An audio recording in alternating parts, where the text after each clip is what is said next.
Did you know that each year, we throw away over 2.12 billion tons of waste globally? That's nearly 1.5 times the weight of all humans on Earth combined. And yet, most of this waste could be reused, recycled, or repurposed if we shifted to a different mindset. Welcome to the world of the circular economy, a game-changing approach to living more sustainably. In this video, we'll dive into the exciting potential of the circular economy and explore how it can reshape our planet's future. We'll show you how businesses and individuals are already turning trash into treasure, reducing waste, and making money while saving the environment. Stay tuned as we walk through surprising facts, real-life examples, and easy steps you can take to join the movement. The world is changing, and it's time to rethink how we use and reuse our resources. Let's get started on the path to a more sustainable, circular world.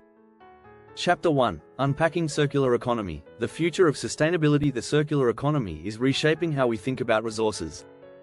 Unlike the traditional take, make, dispose model, it focuses on keeping products, materials, and resources in use for as long as possible. This method reduces waste, minimizes environmental impact, and promotes sustainability. In a circular economy, everything has value. It's all about reducing, reusing, and recycling materials rather than throwing them away. For example, materials like plastic can be turned into new products rather than ending up in landfills. This process not only saves resources but also reduces the need to extract raw materials, which can be harmful to the environment.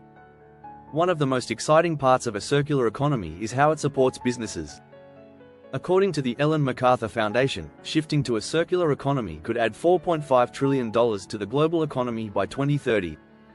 Companies like IKEA are already leading the way by offering circular services, such as repairing and recycling furniture, making products that last longer. It's not just big companies that benefit from this model. Cities are also finding innovative ways to create circular systems. Amsterdam, for example, has adopted a Circular Economy 2020 action plan. This plan focuses on promoting recycling, reducing waste, and creating new business models that use resources efficiently. Circular economy strategies are not just about products, they also look at energy use. For instance, renewable energy sources like solar and wind can be used to power industries in a circular model. This shift can drastically reduce the carbon footprint of production processes.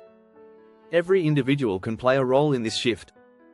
By supporting brands that prioritize sustainability, consumers can help push industries toward more circular practices. Small changes, like buying products that can be repaired or recycled, can make a big difference in reducing waste. Ultimately, the circular economy provides a clear path forward to a more sustainable world. It's about shifting our mindset from a throwaway culture to one where resources are cherished, reused, and recycled. Chapter 2. From Waste to Wealth. Turning trash into treasure. The idea of turning waste into wealth is one of the most powerful aspects of the circular economy. When waste is seen as a resource, it opens up new opportunities for innovation and growth. Take, for example, the fashion industry, which has traditionally been one of the most wasteful sectors. It's estimated that 92 million tons of textile waste are produced annually. However, circular fashion is changing the game. Companies like Patagonia and H&M are using recycled materials to create new garments. H&M's Conscious collection uses materials like organic cotton and recycled polyester, drastically reducing the need for virgin resources. They're also encouraging consumers to recycle old clothes, offering discounts in exchange for donations. In the construction industry, waste is also being turned into valuable materials. The European Union has found that around 25–30% of all waste in Europe comes from construction and demolition. Companies like Reclaimed Wood Exchange in the US take old building materials, such as timber and bricks, and repurpose them into new structures. This not only prevents waste from piling up but also adds character and history to new buildings. The food industry is another area where waste-to-wealth strategies are making an impact. According to the Food and Agriculture Organization, FAO, around 1.3 billion tons of food are wasted each year. In response, companies are now creating products from waste food. For example, surplus bread is being turned into beer, and overripe bananas are being used in smoothies. This reduces food waste while creating unique products. Biotechnology is also finding new ways to turn waste into valuable resources. For instance, mushrooms can be grown on agricultural waste to create biodegradable packaging. This not only reduces plastic use but also provides a sustainable alternative to traditional packaging materials. The potential for turning waste into wealth is vast, and as technology advances, more industries are likely to follow suit. Companies are starting to view waste as an untapped resource that can be harnessed to create value, reduce costs, and benefit the environment. Chapter 3: Sustainable Business Models. How companies can cash in on circularity. Adopting sustainable business models is no longer a choice, it's becoming a necessity. With rising consumer demand for eco-friendly products and stricter environmental regulations, businesses are recognizing that going circular makes good financial sense. One way companies are cashing in on circularity is through product life extension. This means designing products that last longer and can be repaired, upgraded, or resold. Apple, for instance, has introduced the concept of Apple-certified refurbished products, which are returned, repaired, and resold, reducing electronic waste. This model not only promotes sustainability but also generates revenue from products that would otherwise be discarded.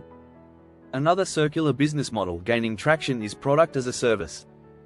Instead of selling products outright, companies offer them as a service. For example, car-sharing services like Zipcar allow people to use cars without owning them. This reduces the need for individual car ownership and promotes a more efficient use of resources. A recent study by McKinsey found that 70% of companies see circular practices as a way to drive revenue growth. By selling services instead of products, companies can tap into new markets and create long-term customer relationships. For example, Philips offers lighting as a service, instead of just selling light bulbs. They maintain the lights, which helps reduce waste and ensures that the products are used to their full potential. Circular models also open the door for businesses to collaborate with others. For instance, several companies in the fashion industry have joined forces to create a closed-loop system for clothing. This allows materials to be recycled continuously, reducing the environmental impact of textile production. Moreover, businesses that adopt circular practices often experience cost savings. For example, the recycling of materials can significantly lower production costs. Unilever, which has committed to making its products more sustainable, estimates it will save over $1 billion annually by reducing waste and using renewable materials. With all these benefits, it's clear that adopting circular economy principles isn't just good for the planet, it's good for the bottom line. Companies that embrace sustainability are likely to build stronger brands, attract eco-conscious consumers, and thrive in a future where circularity is the norm. If you're finding these insights valuable, don't forget to subscribe and hit the bell icon to get notified when we dive deeper into more sustainable living tips and business strategies. Let's build a more sustainable future, one step at a time. Chapter 4: Zero Waste Living. Small changes, big impact. Zero waste living is all about reducing the amount of waste we send to landfills by rethinking how we use resources. It's not about being perfect, it's about making small, everyday changes that add up over time. The average person in the US produces around 4.9 pounds of waste per day. Imagine if we could reduce that by just half. That's where zero waste practices come in.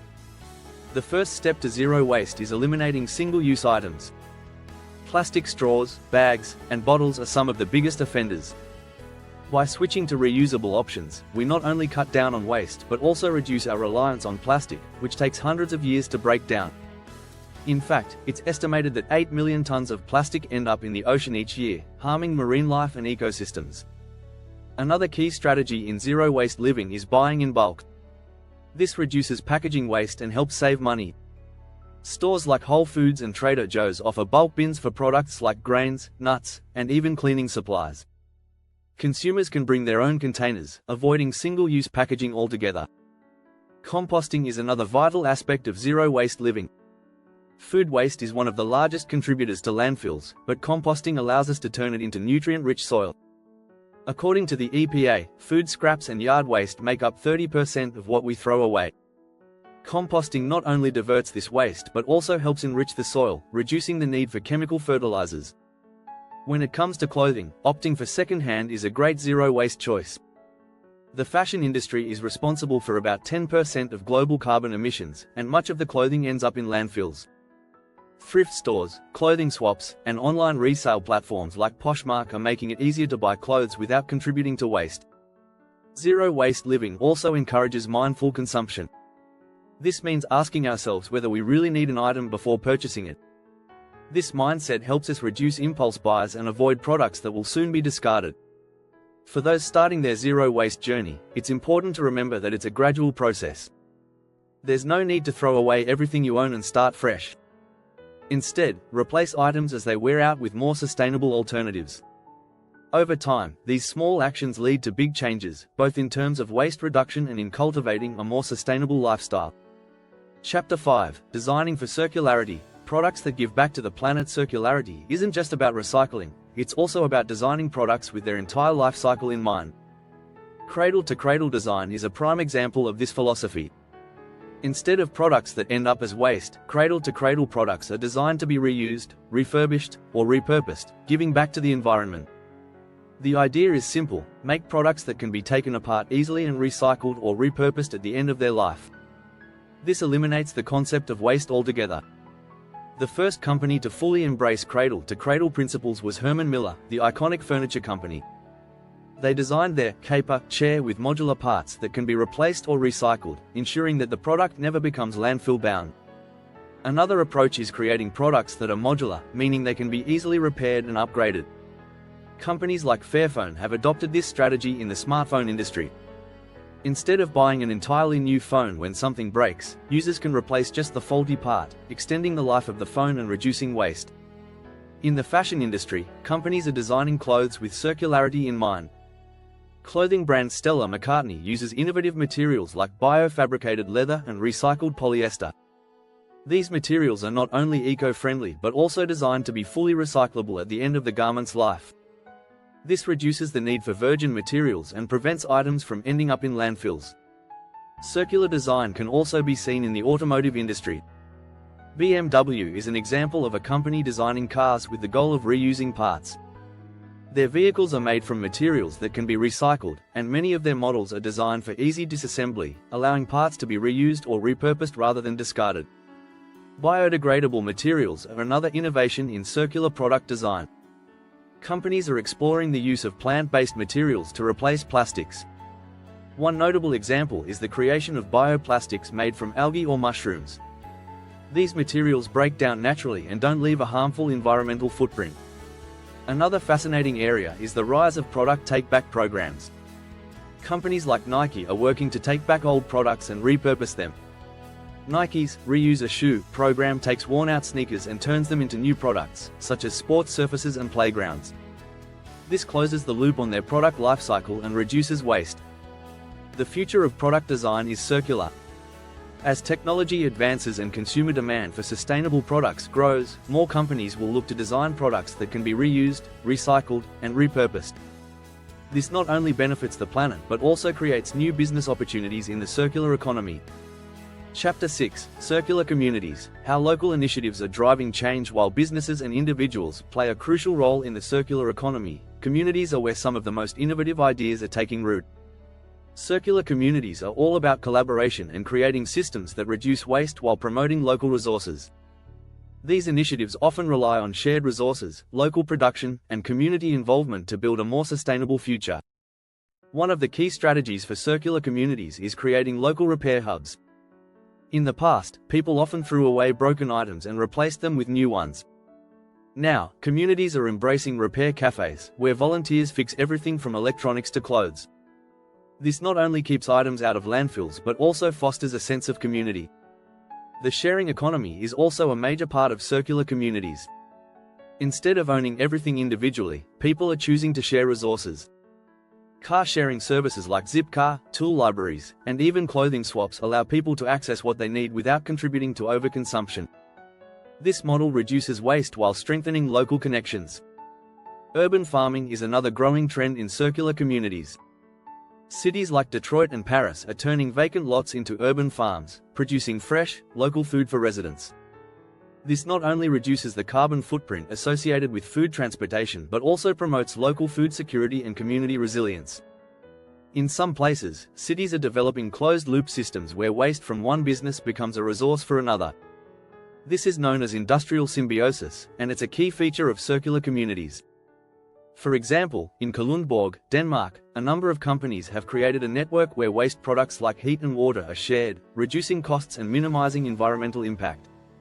Circular communities also focus on promoting sustainable practices through education and advocacy. Initiatives like local sustainability workshops, educational programs, and community projects help raise awareness about the importance of circularity and inspire people to adopt more sustainable lifestyles. These local efforts can have a ripple effect, inspiring larger-scale changes in society. As more communities embrace circular principles, the concept becomes more mainstream, leading to broader cultural shifts towards sustainability. Circular communities prove that sustainability isn't just about big companies or government regulations. It's about grassroots movements and local initiatives that are driving change from the ground up. By working together, communities can build systems that are not only more sustainable but also more connected, resilient, and efficient. If you found this video helpful, be sure to subscribe for more tips on how you can contribute to a more sustainable world.